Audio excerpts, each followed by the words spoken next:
Hello everyone, good morning. Welcome back to my channel. Welcome back to my new vlog. Good morning from Nando Kumar.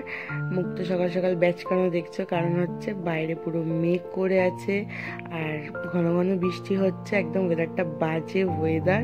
আর আজকে হচ্ছে বিয়ের পরের দিন, মানে আজকে হচ্ছে বিদায় প্লাস বউ ভাত একদিনেই হয় ওদের। তো আমার মুখটা ব্যাচকানো কারণ আর একটা বড় কারণ হচ্ছে আমি ভেবেছিলাম সাদা শাড়ি পরবো, কিন্তু এই বৃষ্টির জন্য আমি সাদা শাড়ি পরতে পারবো না।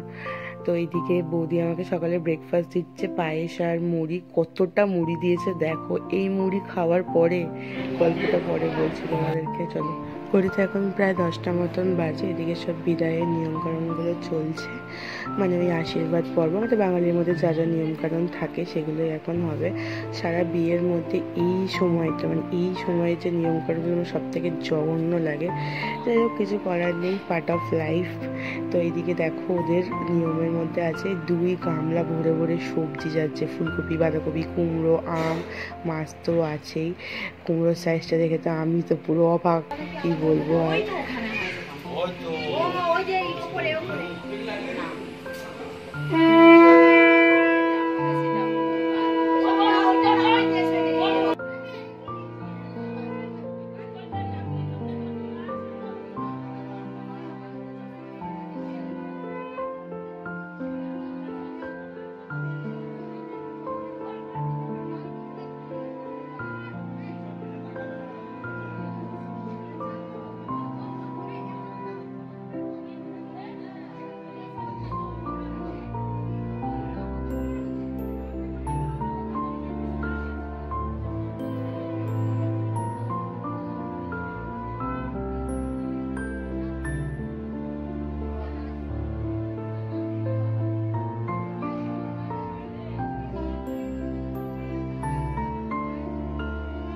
কনকাঞ্জলি হয়ে গেলেই এবার বিদায়ের পালা। কি অদ্ভুত নিয়ম না, সারা জীবন এক বাড়িতে থাকার পরে অন্যজনের বাড়িতে গিয়ে থাকতে হবে, আবার যাওয়ার সময় মা বাবার ঋণ শোধ করে যেতে হবে।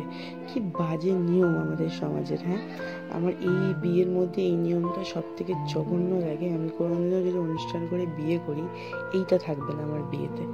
যাই হোক, এদিকে বিদায়ের জন্য সবাই প্রস্তুত, এখন বিদায় হবে। তো সকাল থেকে শরীরটা খুব খারাপ ছিল, ওই পায়েস মুড়ি খাওয়ার এফেক্ট, যা বললাম যে পরে বলছি।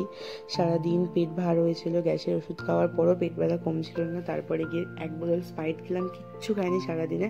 তারপরে গিয়ে মনে হলো শরীরটা একটু ঠিক। তারপরে বৃষ্টিটাও কমে গেছিলো, বৌদিও বললো সাদা শাড়িটা পর। আমিও ভাবলাম যে পরি, শাড়িটা পরতে শাড়িটা আমার খুব ভালো লাগে। তো শাড়িটা পরে রেডি হলাম, সবাইকে মোটামুটি সাহায্যও করলাম রেডি হতে। মিঠিকে রেডি করিয়ে দিলাম, চুল টুল বেঁধে দিয়েছি, বৌদিরও চুল টুল বেঁধে দিয়েছি। বৌদি আগের গাড়িতে চলে গেল। তো চলো বিয়ে বাড়ি যাওয়া যাক। আমি তো পারি না, দাও দাও দাও দাও।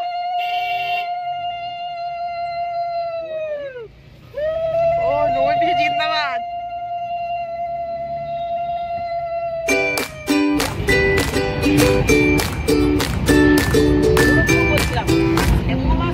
বাড়ি থেকে খুব একটা দূর নয়, তো সবাই মিলে রওনা দিলাম। আর এদিকে নৌপিসি কাকিদের বলছে তাকাও, একটু ভিডিও করে রাখি, এগুলোই স্মৃতি, 5 বছর 10 বছর পর এগুলোই আমরা দেখতে পারবো, ভালো লাগবে। তো নৌপিসি বলছে তাকাও তাকাও, ভিডিও করা হোক। তো সবাই মিলে চললাম, বিয়ে বাড়ি পৌঁছে গেছি। চলো ভেতরে যাওয়া যাক।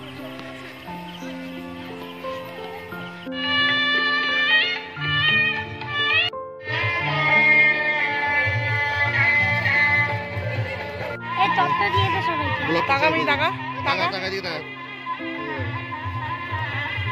হ্যালো, ব্লগ চালু করে দিও।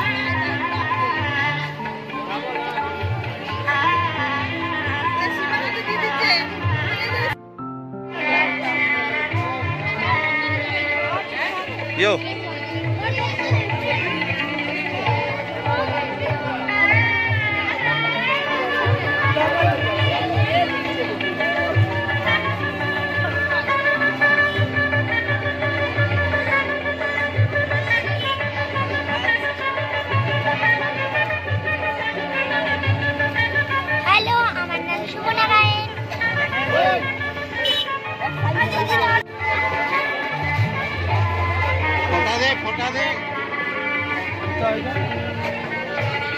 দেখি একটু দেখি দেখি দেখি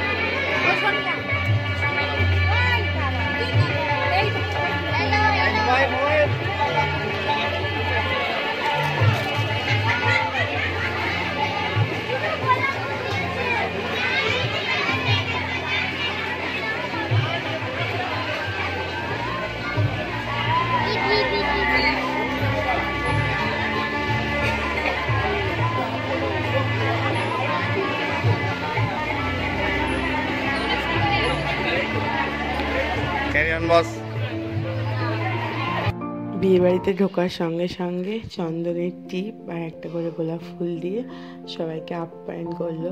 সেই আগেকার দিনের নিয়মটা এরা কন্টিনিউ করছে, দেখে খুব ভালো লাগলো। যাই হোক, আমি ওই টিপ মুছতে গিয়ে আমি আমার কপালের টিপও উঠিয়ে ফেলেছি। শুধু টিপ মুছতে গিয়ে না, ঘাম মুছতে গিয়েও, কারণ আমি খুব ভালো তো। যাই হোক, এই জন্য আমি মেকআপ করি না, মেকআপ মেনটেন করতে পারি না। যাই হোক, এদিকে মিঠি খাচ্ছে পকোড়া, এদিকে দিদা নিয়েছে মিষ্টি, বলছে একটা খা, কারণ দিদা এই জন্য জেনে গেছে মিষ্টি খেতে ভালোবাসি। যাই হোক, এখানে সবাই মিলে ফটোশ্যুট চলছে। আর বৌদিকে বললাম, বৌদি তুইও একটুখানি আমাকে পকোড়া খেয়ে দেখা। আর আমার বৌদি হচ্ছে সব থেকে ক্যামেরার শাই পার্সন, ও কিছুতেই ক্যামেরার সামনে আসতে চায় না, না ফটো তুলতে চায়। ওকে ধরে বেঁধে বেঁধে আমি ফটো তুলিয়েছি। তো যাই হোক, সবাই মিলে এখানে পকোড়া টকোড়া খাওয়া দাওয়া করা হলো। এদিকে লালটুদা বললো দিই তোর ফোনটাতে আমি ব্লগ করছি, এদিকে বর বউ ফটোশ্যুট করছে, সেই ব্লগ লালটুদাই করছিল। তারপরে কখন আমার ক্লিপিংসগুলোও নিয়েছে, নিয়ে বলছে তাকা তাকা ক্যামেরা দিয়ে তাকা, আর আমি হাসিটা দিলাম। এখানে আমি লস্যি খাচ্ছিলাম, ঠিক আছে, লস্যিটা মিষ্টির পরিমাণটা একটু কম ছিল। অ্যাকচুয়ালি লস্যিটা আমরা জানতো না আমি মিষ্টি খেতে ভালোবাসি, নুনটা বেশি ছিল মিষ্টি কম ছিল। যাই হোক, ওটাই পারফেক্ট শরীরের জন্য খাওয়া, বাট আমি তো পারফেক্ট নই। যাই হোক, তারপরে খাওয়া দাওয়া করার পর আবার শরীরটা একটু খারাপ হতে শুরু করলো, আর ভাল লাগছিল না, মনে হচ্ছিল বাড়ি থেকে একটু শুয়ে পড়বো। তো ওই জন্য বৌদি দাদাকে বললাম চল গিয়ে খেয়ে নিই। খেতে বসে বললাম, মেনুতে অনেক কিছু ছিল, ফিশ চপ ছিল, তোমার বাসন্তী পোলাও, বাটার চিকেন, তারপরে সাদা ভাত, ডাল, আলুর চিপস, ফুলকপির রোস্ট, দই কাতলা, দেশি চিকেন, চাটনি পাঁপড়, মিষ্টি তো আছেই, আইসক্রিম। তো যাই হোক, খাওয়া দাওয়া করা হলো। কিছুই তেমন খেতে পারিনি, একদম অল্প সামান্য কিছু খেলাম। এই বাসন্তী পোলাওটা ভালো খেয়েছিলাম, আর কিছু ভালো খাইনি আমি, মানে ভালো লাগছিল না খেতে আমার আর। যাই হোক, এই ব্লগটা এত পর্যন্ত। যদি ভালো লেগে থাকে লাইক করো, শেয়ার করো, কমেন্ট করো, আর চ্যানেলটা ছেড়ে যাওয়ার আগে চ্যানেলটা সাবস্ক্রাইব করতে কিন্তু একদম ভুলবে না। তোমরা ব্লগ দেখছো, ব্লগ সাবস্ক্রাইব করছো না। তো চলো টাটা, গুড নাইট, দেখা হচ্ছে অন্য কোনো দিন অন্য কোনো একটা ব্লগে। টাটা।